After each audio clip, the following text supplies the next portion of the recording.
হয়, ধলাই সমষ্টিৰ ভোটগণনা তীব্ৰ গতিত চলি আছে।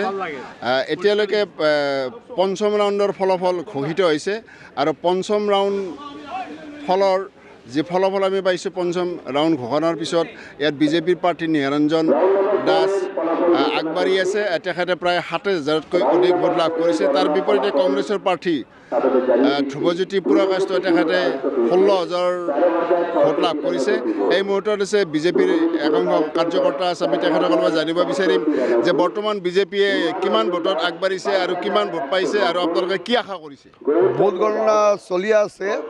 আমার বিজেপি প্রার্থী নিহারঞ্জন দাস ২৭,০০০-এর উপরত ভোট পাইছে আর কংগ্রেস প্রার্থী ধ্রুবজ্যোতি পুরকাইস্ত প্রায় ১৬,০০০ ভোট পালে আর আমার 10,০০০-এর উপরত বিজেপি ক্যান্ডিডেট আমার নিহারঞ্জন দাস মানে আগবাড়িয়ে আছে 10,০০০ ডিফারেন্সত।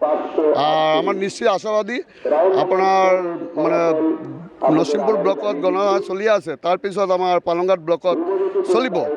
আমাৰ বিজেপি প্ৰাৰ্থী আমাৰ 10,০০০-এৰ ওপৰত মানে ডিফাৰেন্সত জয়ী হ'ব আমাৰ দলাই কনষ্টিটুৱেঞ্চি।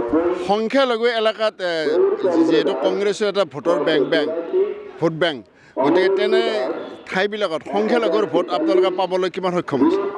আমাৰ মাইনৰিটি মানুহবিলাক মানে এইবিলাকে ভোট এই ইলেকশ্যনত আমাৰ MP ইলেকশ্যনত ভাৰতীয় জনতা পাৰ্টিৰ লগতে বহুত মাইনৰিটি ভোট বিজেপিৰ বেগত আহিছিলে।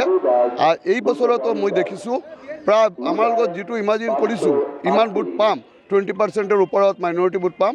এইটো আশাবাদী। এতিয়া 6 ৰাউণ্ড 7 ৰাউণ্ডত এইবিলাক আহিলে আমাক গম পাই যাম মানে এইটো কি হৈছে। আমাৰ লগত 20%-ৰ ওপৰত ভোট পাম আমাৰ আশাবাদী মাইনৰিটি। আৰু এটা কথা আমি গোপাল ৰায়ৰ পৰা জানিব বিচাৰিম, যিহেতু ইয়াত বহিৰাগত আৰু স্থানীয় এনেকুৱা এটা অভিযোগ আনিছিল কংগ্ৰেছে যে বহিৰাগত প্ৰাৰ্থী দিছে বিজেপিয়ে, গতিকে এবাৰ বিজেপিয়ে বেছি ভোট লাভ নকৰিব। আচলতে পিকচাৰখন কেনেকুৱা? কথাটো হয় কংগ্ৰেছৰ কাছে যে ইনফৰমেশ্যন আছে, ইনফৰমেশ্যন ৰং ইনফৰমেশ্যন। এইটো এতিয়া যে বুট যেতিয়া 5 ৰাউণ্ড আফটাৰ 5 ৰাউণ্ড আমি মানুহে যি ধলাইৰ মানুহ আছে তাক প্ৰমাণ কৰি দিবে যেন এই কংগ্ৰেছৰ ইনফৰমেশ্যন ৰং ইনফৰমেশ্যন লৈ কংগ্ৰেছ ঘূৰি আছে। এই কাৰণে তাৰ এইবাৰৰ নিৰ্বাচনত ডিফিট হ'ব। মানুহে তাতে ৰিজেক্ট কৰিছে এই যে কংগ্ৰেছৰ এজেণ্ডা, এই যে বহিৰাগত বা স্থানীয় যে ইস্যু আছে, ইস্যুটো পাব্লিক ৰিজেক্ট কৰিছে। তেওঁ মানুহে চিনে যে নিহাৰ দাস বৰ্জেবাংগাত পঢ়া শুনা কৰি আছে বা আগতে চাকৰি কৰি আছে, তেওঁ মানুহে জানে তাক।